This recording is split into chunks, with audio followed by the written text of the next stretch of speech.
देश विदेश की सच्ची खबर सच के साथ। आप देख रहे हैं नेशनल इंडिया न्यूज।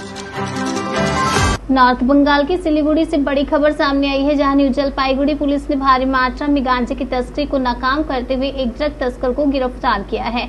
पुलिस को गुप्त सूचना मिली थी कि एक कार के जरिए गांजा कूच बिहार से मालदा ले जाया जा रहा है। इसी के आधार पर न्यू जलपाईगुड़ी थाने की टीम ने सादे कपड़ों में अभियान चलाया और संदिग्ध वाहन को रोका। तलाशी लेने पर कार में रखे आम के खाली डिब्बों के अंदर से एक के बाद एक गांजे के पैकेट बरामद हुए। कुल 72 किलो 600 ग्राम गांजा मिला, जिसकी कीमत लाखों में बताई जा रही है। पुलिस ने मौके से कार चालक दीपक कपूर को गिरफ्तार किया है, जिसने पूछताछ में गांजा तस्करी की बात स्वीकार की है। फिलहाल पुलिस पूरे रैकेट की जांच में जुट गई है। इसके पीछे और कौन कौन लोग शामिल हैं, स्थानीय लोगों ने पुलिस की इस कार्रवाई की सराहना की है। इसे नशा विरोधी मुहिम की एक बड़ी कामयाबी बताया। পরিমাণে গাঁজা এই মধ্যে দেখতে পাচ্ছি যে বস্তা এই বস্তাগুলি কিন্তু আমরা চেষ্টা করব। এটা খোলা আছে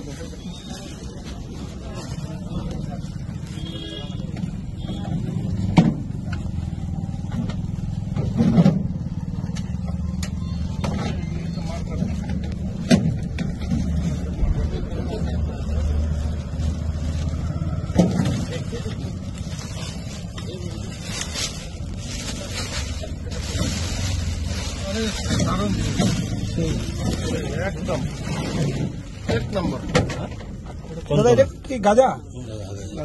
বিপুল পরিমাণে গাঁজা উদ্ধার হচ্ছে, দেখতে পাচ্ছেন একেবারে গাঁজা।